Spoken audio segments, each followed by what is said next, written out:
જૂનાગઢ જિલ્લામાં માંગરોળના ધારાસભ્ય ભગવાનજી કરગઠિયા અને ખેડૂતો વચ્ચે રજૂઆત દરમિયાન થયેલી બોલાચાલીનો વિડીયો સોશિયલ મીડિયામાં વાયરલ થયા બાદ આ મુદ્દે રાજકારણ ગરમાયું છે।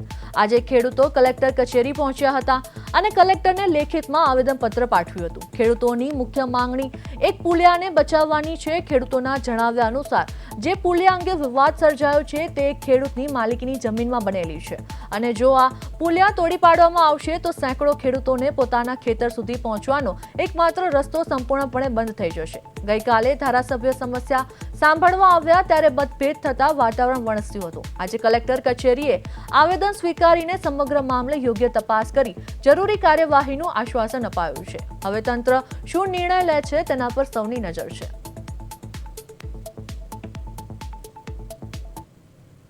અને આ જે મુદ્દો છે કે જે પુલ ખેડૂતોએ પોતાની માલિકીમાં બનાવવાનો છે અને બનાવ્યો છે પોતાના ખર્ચે, અને એની અંદર ગામના સરપંચ દ્વારા આજે 4 વર્ષથી રાજકીય કિનાખોરી રાખીને પર્સનલી રીતથી એ પડાવી નાખવાનો જેન કેન પ્રકારનો પ્રયાસ કર્યો છે એણે।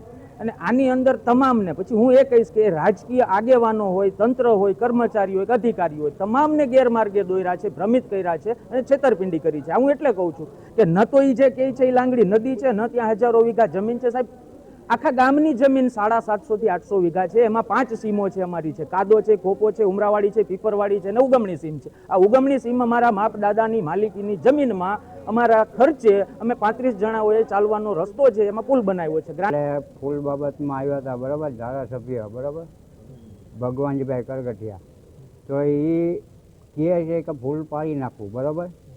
સરપંચને 2 વાહે પડી ગયા મારી પુલ પાડવાટું, અને એ ખેડૂત અહીંથી 25-30 ખેડૂત હાલે છે, બરાબર, અને રસ્તો છે એ લોકોનો, અને ઘરને પૈસે પુલ બનાવ્યો છે, બરાબર। અમે ફૂલ ઓછામાં ઓછો 5 થી 6 લાખનું ફૂલ બનાવ્યું, અને આ ભગવાનજીભાઈ કરગઠિયાને પાડી નાખવો એ વાજબી કહેવાય? એને બદલાવી દેવાનો ત્યાં રહ્યો, અને આ ખેડૂતને નુકસાન નથી થતું કોઈને બીજાને, બરાબર। બધા જેટલા ખેડૂત છે બધા મારી સાથમાં છે, એ કહે છે કોઈને નુકસાન થયું અમે ભોગવું હોય તૈયાર થઈ।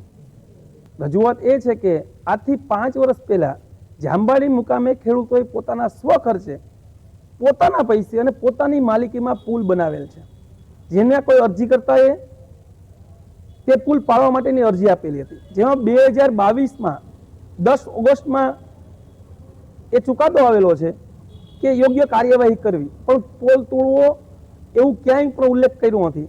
ત્યારબાદ મામલેદારશ્રીએ એ હુકમનો અમલવારી કરી અને જે થોડું ઘણું ડેમોલિશન કરવાનું હતું એ કર્યું, એટલે એ હુકમ ત્યાં સમાપ્ત થઈ ગયો। પરંતુ પાછું ભગવાનજીભાઈ કરગઠિયાએ 2022ના હુકમને ફરિયાદ સંકલનમાં લઈ ગયા, અને એમાં ફરિયાદ સંકલનમાં એવો કહે છે કે આ પુલ